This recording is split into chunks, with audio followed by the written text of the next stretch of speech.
Friends, આજે હું તમારી સાથે શેર કરીશ એક ખૂબ જ સ્વાદિષ્ટ અને અનોખી નાસ્તો જે કાચા બટેકામાંથી આપણે બનાવીશું. તો ફ્રેન્ડ્સ, એના માટે આપણે લીધા છે 2 કાચા બટેકા અને એની આપણે છાલ ઉતારી લઈશું. છાલ ઉતારી લીધી છે અને હવે એની આપણે ક્રશ કરી નાખીશું. ફ્રેન્ડ્સ, ખમણીની મદદથી આપણે ખમણી લીધો છે. હવે એનામાં આપણે ઉમેરીશું પાણી. પાણીથી આપણે બટેકા સારી રીતે ધોઈ લઈશું. બટેકામાંથી પાણી સારી રીતે કાઢી લીધું છે. હવે એનામાં આપણે એક બાજુ આપણે રાખી દઈશું અને પછી આપણે લઈશું રવો, સૂજી. તમે જોઈ શકો છો 1 કટોરી જેટલી આપણે લીધું છે.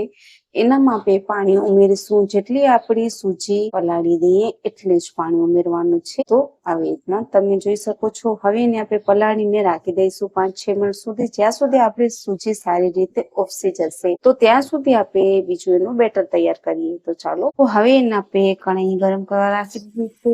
અડધો ગ્લાસ જેટલું આપણે પાણી ઉમેર્યું છે. 1 ચમચી જેટલું આપણે જીરું ઉમેરીશું. અડધી ચમચી જેટલું આપણે અજમું ઉમેરીશું. ચીલી ફ્લેક્સ ઉમેરીશું. એનાથી બહુ જ સ્વાદ સારું આવે છે. આપણા બધા ગરમ થઈ ગયા છે. તો સારી રીતે આપણે મિક્સ કરી નાખ્યું છે. હવે આનામાં આપણે સ્વાદ અનુસાર થોડુંક મીઠું ઉમેરીશું. એનામાં આપણે તીખાસ માટે આપણે લીલા મરચા લીધા છે. હવે એનામાં આપણે ઉમેરીશું કાચા બટેકા, જે આપણે 2 લીધા છે અને આવી રીતે ખમણી લીધા છે. જોઈ લો કેવી રીતે નાની નાની ખમણી કરી છે આવી રીતે. તો ફ્રેન્ડ્સ, હવે એને આપણે સારી રીતે ચલાવીશું. એનામાં આપણે થોડું ખણ હળદર લઈશું. હવે એને આપણે સારી રીતે પકાવીશું. પાણી આપણે એનામાં આટલું જ રહેશે. આપણે થોડુંક જ બાફવાનું છે, ઘણું બધું. જોઈ લો ફ્રેન્ડ્સ, આપણા બબલ સારી રીતે ફૂટી ગયા છે. પાણી તો આપણું જેટલું આપણે અડધો ગ્લાસ ઉમેર્યું એટલું ને એટલું છે. જોઈ લો આવી રીતના. હવે આપણે 5 મિનિટ આપણે સૂજીને થઈ ગઈ છે. તો હવે સૂજી આપણે એનામાં ઉમેરી નાખીશું. તો જોઈ લો સારી રીતે આપણે સૂજી ફૂલી ગઈ છે.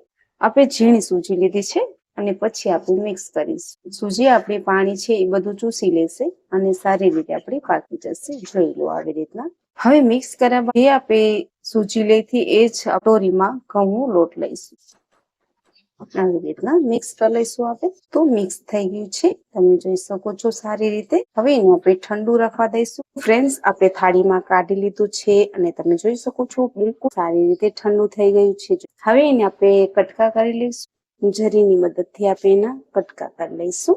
તમને જે પ્રમાણે જોઈએ એ પ્રમાણે તમે કટકા કરજો. તમે જોઈ શકો છો ફ્રેન્ડ્સ, આપણે સારી રીતે કટકા કરી લીધા છે અને આ કટકાને આપણે બધી જરીની મદદથી કાઢી લઈશું. તો તમે જો આપણે બધાને કટકાને કાઢી લઈશું અને પછી એને આપણે ઓછા તેલમાં તાળી લઈશું. તાળતા પહેલા આપણે પેસ્ટ બનાવીશું. આપણે એક બાજુ રાખી દઈશું એને અને એનું પેસ્ટ બનાવીશું. પેસ્ટ માટે આપણે લીધો છે ઘઉંનો લોટ. તો આપણે એનામાં ઉમેરીશું મીઠું, થોડુંક એનામાં આપણે પાણી ઉમેરીશું. પાણી ઉમેર્યા બાદ એને આપણે મિક્સ કરી લઈશું. પેસ્ટ આપણે જે બનાવીએ છીએ ને એ થોડુંક આપણે મીડિયમ સાઈઝનું બનાવવું છે. આપણે 2 ચમચી જેટલું જ પાણી જોઈએ છે. એને આપણે સારી રીતે મિક્સ કરી લઈશું. ફ્રેન્ડ્સ, આપણે સારી રીતે પેસ્ટ બનાવી લીધું છે, તમે જોઈ શકો છો. હવે એનામાં આપણે થોડુંક આપણું સ્વાદ આવે એટલે આપણે એનામાં 1 ચમચી જેટલું જીરું, થોડીક આપણે એનામાં ચીલી ફ્લેક્સ ઉમેરીશું. ચીલી ફ્લેક્સ આપણે 1 ચમચી જેટલી ઉમેરી છે અને એને આપણે આવી રીતે મિક્સ કરી લઈશું. જોઈ લો. તો એક આપણે લઈ લઈશું અને આવી રીતે જોઈ લો.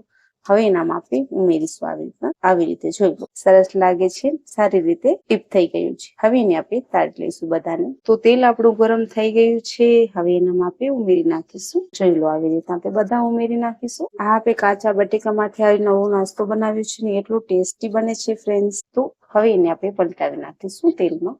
જોઈ લો આવી રીતના. પકવા માટે આપણે 5 મિનિટ લાગશે. અંદરથી સારી રીતે પકાવવું છે ને બહારથી પણ, એટલે આપણે ધીમી આંચ પર પકાવીશું ફ્રેન્ડ્સ, ફૂલ આંચ પર નહીં. ફૂલ આંચમાં બહારથી બળી જશે અને અંદરથી આપણે કાચા રહી જશે. તો આપણે ધીમી આંચ પર પકાવીશું. ફ્રેન્ડ્સ, આપણે 5 મિનિટ થઈ ગઈ છે અને તમે જોઈ શકો છો બંને બાજુ આપણી સરખી રીતે પાકી ગયા છે. કાચા બટેકામાંથી અને સૂજીમાંથી આપણે નવો નાસ્તો છે તૈયાર. તો એકવાર તમે જરૂરથી ટ્રાય કરજો. આ રેસીપી તમને ખૂબ જ સરસ લાગશે, ખૂબ જ ટેસ્ટી અને અલગ રીતે આપણે બનાવી છે. તો ફ્રેન્ડ્સ, એકવાર તમે જરૂરથી ટ્રાય કરજો. જો તમને આ રેસીપી સારી અને સિમ્પલ લાગી હોય તો તમે મારી ચેનલને લાઈક કરજો અને સબસ્ક્રાઇબ કરજો.